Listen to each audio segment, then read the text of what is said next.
Thank you both for joining me today. Dale Walconen, my associate producer on Facing Future project, and Richard Heinberg, one of my thought models, one of my mentors. No, Richard's been for a long, long time saying truths that people were not ready to hear. And he's the head, the lifeblood of an organization called the Post Carbon Institute. Richard, can we begin with some of your ideas that come from your new book, Power, about different types of power and how we might be able to use our power as humanity to overcome the power sources that have been destroying our planet? Yeah, sure. The book is Power, Limits and Prospects for Human Survival. And it'll be published September 7th by New Society Publishers. And I've been working on it for the last 3 years, and I regard it as sort of the capstone of my career, such as it is as a thinker and writer. I've written 13 previous books, but this is, if I am remembered, I would hope it would be for this one. Yeah. And it is, as the title suggests, it's about power, which is a word that we're all very familiar with, but I think very few of us have been taught to think systematically about what power is. So in the book, I unpack the various meanings of power: physical power, social power, different kinds of social power, and how our human development of these different kinds of power has led us to this impasse where we're overpowering the planet, and we are subjugating one another in more and more ways through our economic systems and political systems and so on, to the point where, either we come to terms with power over the next couple of decades, or the whole human experiment is not going to end very well. So that's the very broad outline of the book. The first 3 chapters, 4 chapters actually, are about the evolution of power all the way from the first cells, power in nature, all the way up through human evolution through the fossil fuel era. And one of the big points I make in the book is that fossil fuels have increased human power exponentially in a very, very short period of time, to the point where now there's more human-made stuff on the planet. It outweighs all of the living biomass on the planet. Every year we move more of the Earth's crust just in the process of mining for minerals than is moved by all natural processes: wind, rain, earthquakes, hurricanes, everything. We are the main source of disruption on the planet today. Not even if you don't include climate change, but then once you take climate change into account, there's really no contest.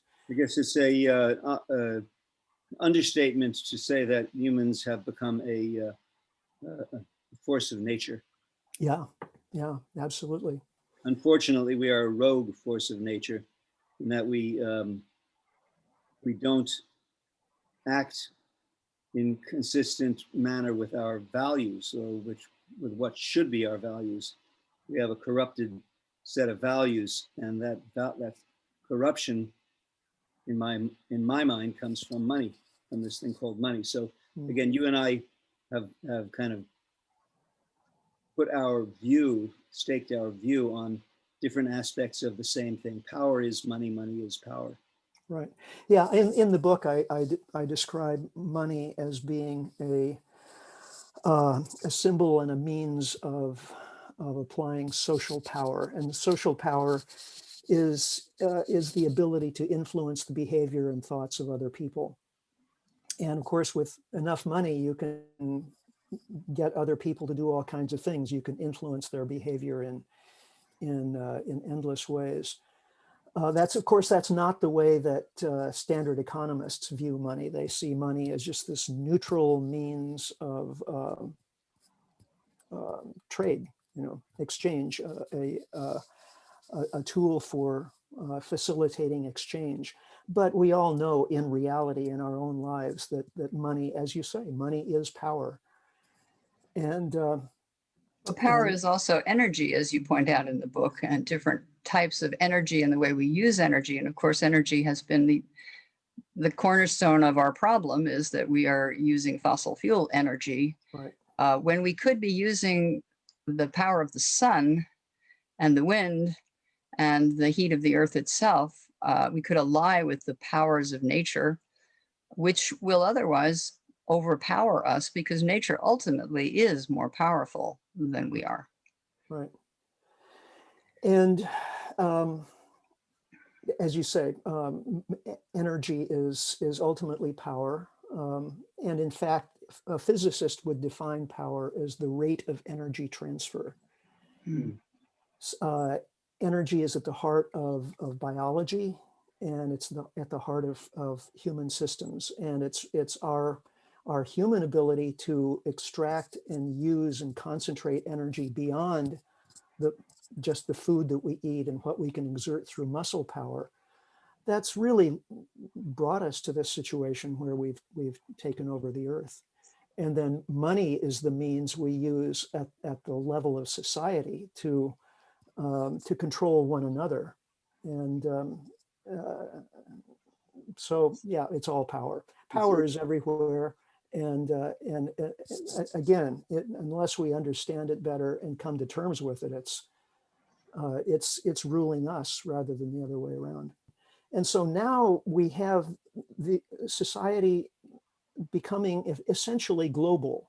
So a smartphone, for example, or these computers that we're using, the resources are maybe coming from 2-3 different continents and shipped to some place where they're transformed into the right form that they can be put into a computer, and then those components are shipped to another continent where they're assembled, and then the finished product may be shipped to still another continent to be sold to an end user. Yep. And that's not unusual. That's, we have a globalized industrial metabolism, as you put it, Stuart, that takes in raw materials from the earth, extracting either renewable resources, often at rates beyond their rate of replenishment, or non-renewable resources, which are used once and for all and become waste at the end of the process for the most part. And those resources are transformed, used, usually for a brief time. They become waste, often toxic waste. So it's a metabolism that is, you can link it metaphorically to the organic metabolisms of living creatures, but it's a different kind of metabolism, in that it's you could almost say it's an anti-organic metabolism. Yes. How do you mean anti-organic? Pardon me? How do you mean anti-organic? In other words, it's anti-life. Instead of contributing to the life of the planet and the biosphere, It suffocates everything. Yeah, right. Richard, do you see technology as something that is actually sustainable? There's our communication technology, which would be very useful to maintain, but our global trade system, transporting across great distances with ships that pollute the ocean, is that going to continue in any way in the future? Well, when you look at our modern technologies today and you really analyze them from a true sustainability standpoint, in other words, can we continue to do this, not just for another 10 years or 20 years, but can we continue to do this the way we're doing it now for centuries or millennia? Almost none of the technologies that we're currently using meet that criteria. Virtually none. Almost all of them require extraction of non-renewable resources, which are finite. Once they're gone, for the most part, they're gone. Some can be recycled, but we're not doing much of that right now.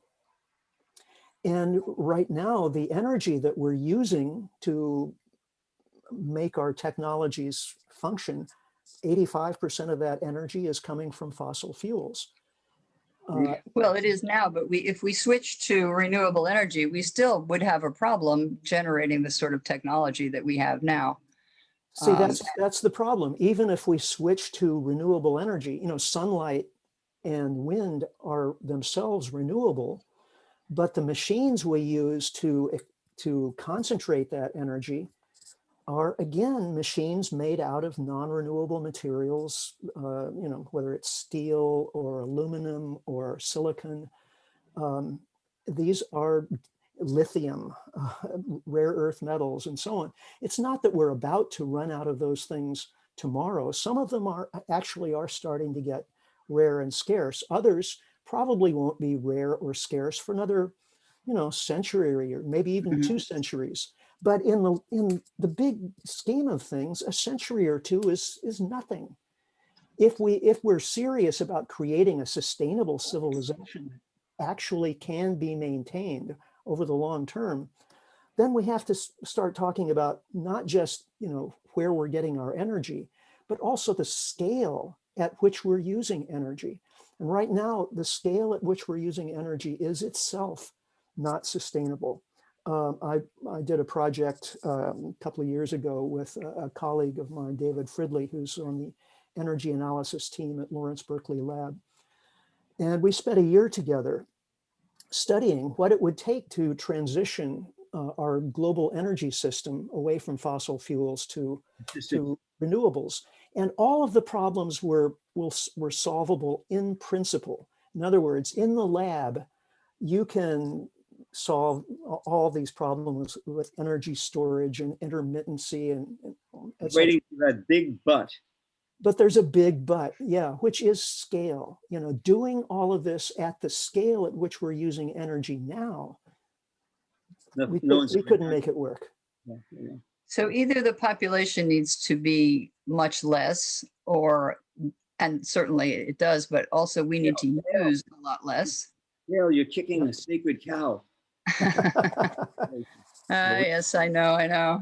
But, you know, the other thing you point out in your book is that the fertility rates around the world are going down because we have put all these hormones and chemicals into our environment. Yeah. And, you know, we may have broken the chain of life by our insanities. And this is one of the 2 or 3 really scary things. I mean, obviously, climate change is really scary. I mean, we don't know just how far out on a limb we are right now. It depends, you know, there are some uncertainties in the views of scientists with regard to the climate sensitivity and so on. And if you take the word of the real alarmists, you know, we've already gone too far. The business with hormone mimicking chemicals in the environment is on the same scale of seriousness, because this is affecting not just human fertility, but also the fertility of all other animals that procreate sexually, which includes insects, mammals, birds, amphibians. You know, so these impacts that we're seeing with reducing sperm counts, more difficulty in reproduction, and so on, we're seeing that across the board. And if you look at the curve of the graphs, you know, the human sperm counts, the decline in human sperm counts intersects the 0 on the graph around 2045. That doesn't mean that all humans would be infertile. This is, you know, we're talking about averages, but that's pretty damn serious. And yet it's not on the radar of policymakers. We're not, you know, pulling out all the stops to get all these chemicals banned, toot sweet. It's not happening. So you know, if you want to be concerned about the human future, those are two good places to start. Yeah. Well, Well, of course, these are also carcinogens and are producing higher rates of all kinds of diseases. In a way, we are kind of the failure to die, the failure to recognize that growth has limits is like a cancer in itself. Cancer is a cell that keeps on going even though it shouldn't, and therefore it kills its host, which is literally what's happening with us. so I'd like to go into it. I'd like you to get into the down and dirty about how you would see the coming ecolapse. I branded it this morning ECOLAP, ECOLL, collapse, ecolapse, the coming ecolapse. How do you describe it? But I'd like to know how you see the coming decline. Right. Well, it's going to be complex and difficult to forecast in any detail, because we're talking about chaotic, complex systems and the interaction of chaotic, complex systems, many of which we don't understand all that well.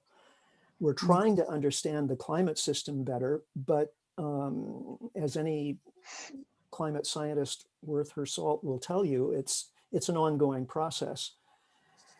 And you know, there have been efforts going all the way back to Limits to Growth in 1972 to look at the interaction of natural systems and human systems. How is resource depletion going to interact with population, with food production, with pollution? And you know, the standard run scenario of the Limits to Growth computer program, the World 3 model, was a peak and decline in all of those variables sometime in the middle of the 21st century. And everything we can see right now suggests that that's basically true. But how that's going to occur is difficult to see. I mean, are the oceans in fact dying? It appears that way, but how will that impact climate change? How will that impact human civilization? You know, at some point, economic growth stops. That's almost a given, you know, by definition, almost. It can't continue forever. So at what point? Time when it comes. Yeah, right.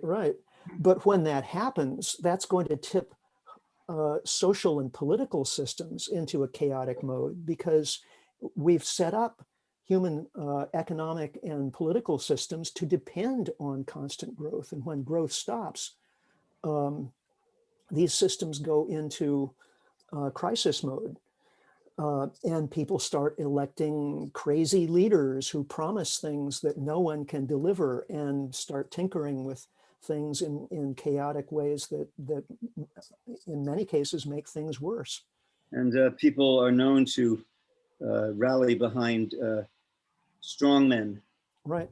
Who will, like strongmen in times of chaos. Yeah, and the strong men, the way they appeal to the masses is to offer straw men, people to blame who may be completely irrelevant, or may even be trying to help things, you know, in some way, but they're made the scapegoats We're not for the problem. Talking about MAGA man Trump now. He's an example, but you know, there are lots of these people, guys, in almost every instance I can think of, around the world, in other countries as well, just waiting, you know, in the wings, and some of them already in power. There's also the immense power of human empathy and human inspiration, and our ability to unite with one another to our common purpose. Every young generation that comes forward gets excited about something. If we can rally that excitement, you know, I was watching Les Miserables the other night, and I thought, yeah, you know, they were so excited about all of that. You know, where our youth are assembling Fridays for Future, et cetera, with that kind of enthusiasm to unite with one another, to recognize, you know, the commons and the shared capacities of humanity, as opposed to the robber barons of the past who've, you know, consolidated the wealth in a few hands. The robber barons of the present hasn't stopped. Well, I want sure, absolutely. to mention that I do want to mention one thing. I constantly talk down about the ersatz, the fake Nobel Prize in economic sciences. I say fake because it was endowed by the Swedish Central Bank in honor of Alfred Nobel. And they somehow talked the Nobel Committee, not difficult, they talked the Nobel Committee, inflating it, looping it with their own and calling it a Nobel Prize when it is not. The only time I believe that it has been awarded to a non-neoclassical growth economist was when they awarded it to Elinor Ostrom right. for her work on the tragedy of the commons. How we're all using up the commons, both in the resource and in the waste sink, and no one's being asked to pay for it. Yeah. And that is going to ruin us.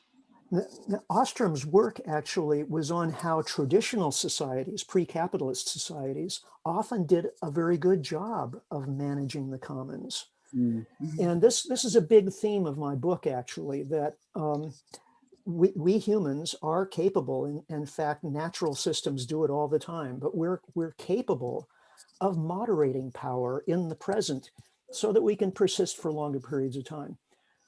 Traditional societies, going all the way back to pre-agricultural hunter-gatherers, did this. If a bully arose within the group, the other men would get together and take him out, quite literally, because that kind of small band society that thrived on cooperation couldn't tolerate bullies.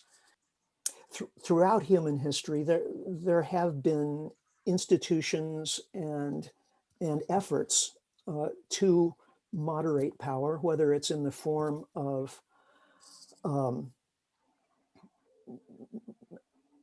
popular movements, or in the form of even noblesse oblige.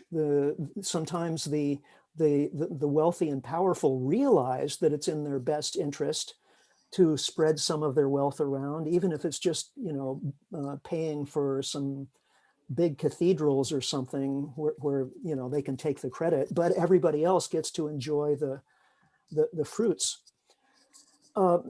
Because people have learned through trial and error that that's the only way society can persist. Again, in traditional societies, there were ways of conserving resources, as Ostrom pointed out, but as many anthropologists have studied in detail.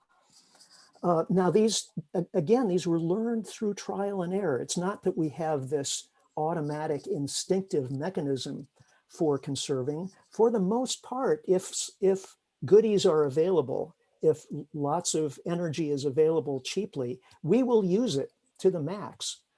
But again, over time, people have learned that gets them into trouble. And so that's how we've developed these institutions. Now, our problem today is that we've developed so much power so fast over the last couple of 100 years that our cultural values relating to modesty and sharing and thrift and so on have pretty much fallen by the wayside, because collectively it was seen as more important to maximize flow through of resources and materials and money. So instead we created consumerism. We decided, well, it's important for everybody to buy as much stuff as we can and use it as fast as possible, throw it away and buy more stuff, because that creates jobs, it creates profits, income for investors, and so on. Yeah. And so those institutional and even moral and ethical means of restraining power have largely fallen away. And that is one of the real stories of failure and danger that that plagues modern society. How can we recover then our moral compass and our true spirituality, our spirit, so to speak, that would unite humanity once again Right. to recognize its common problem?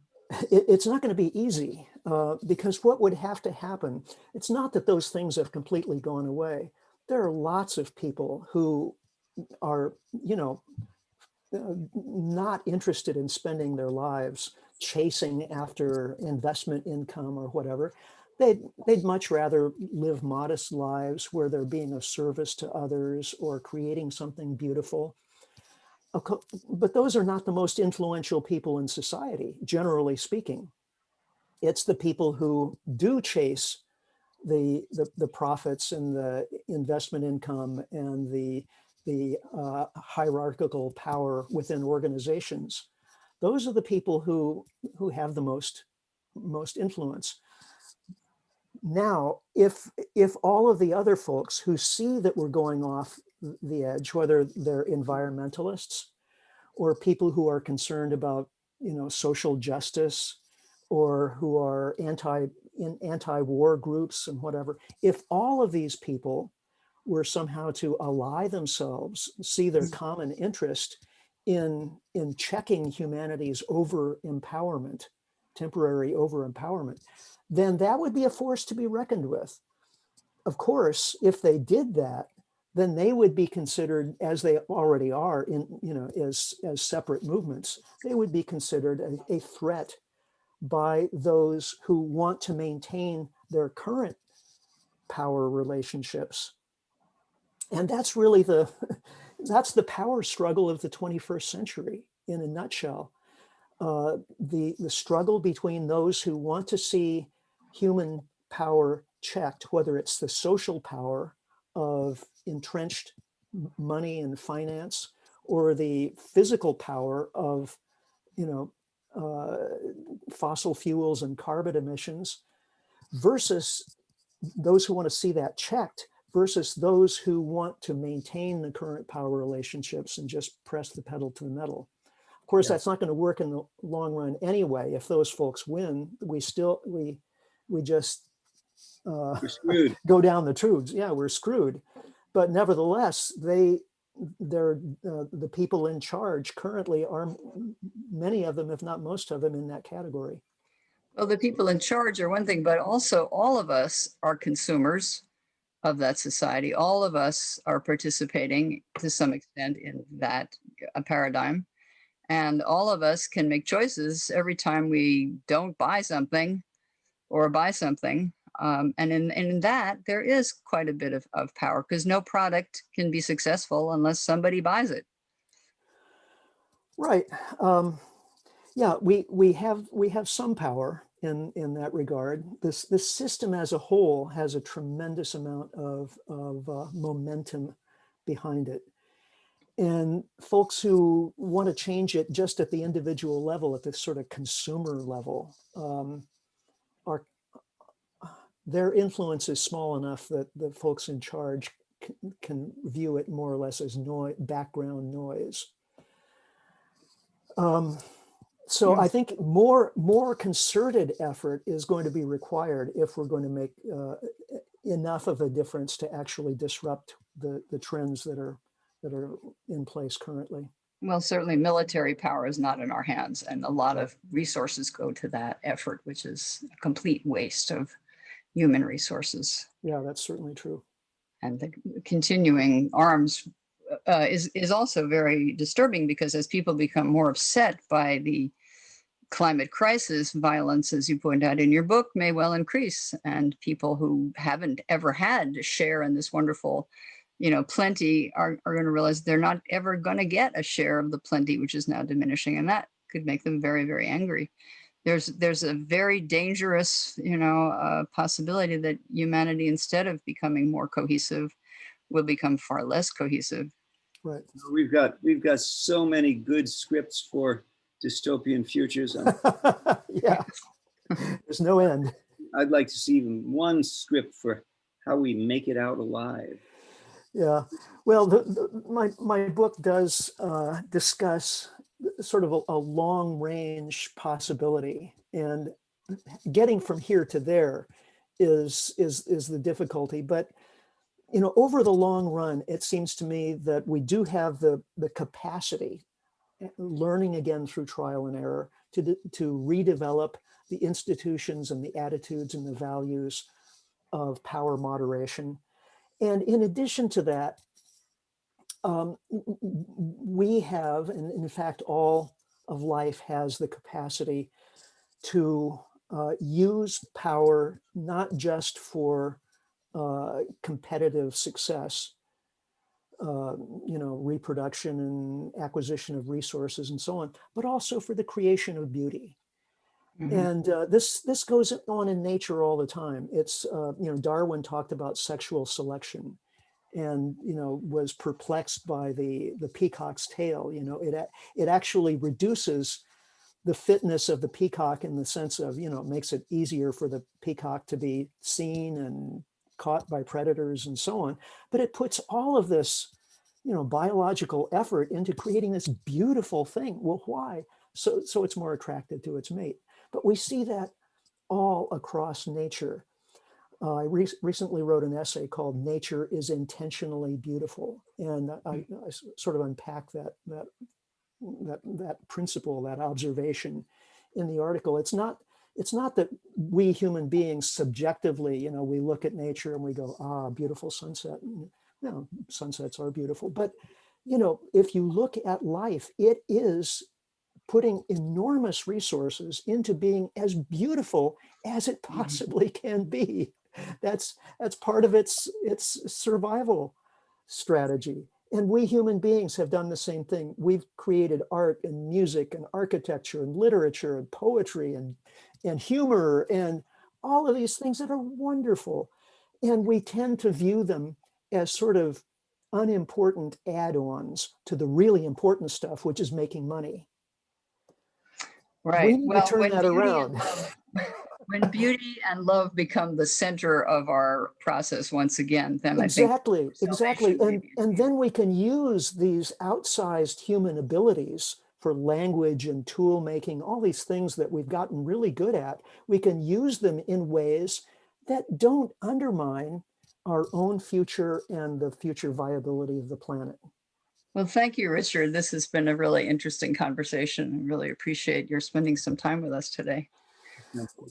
I've enjoyed it. Thank you for the invitation. And Stuart. I hadn't seen you in 2 years, and some mention of you or your book came up, and I said, gee, I'd really like to talk with him again and get him on the record for how he sees our future. So thank you. Thank you.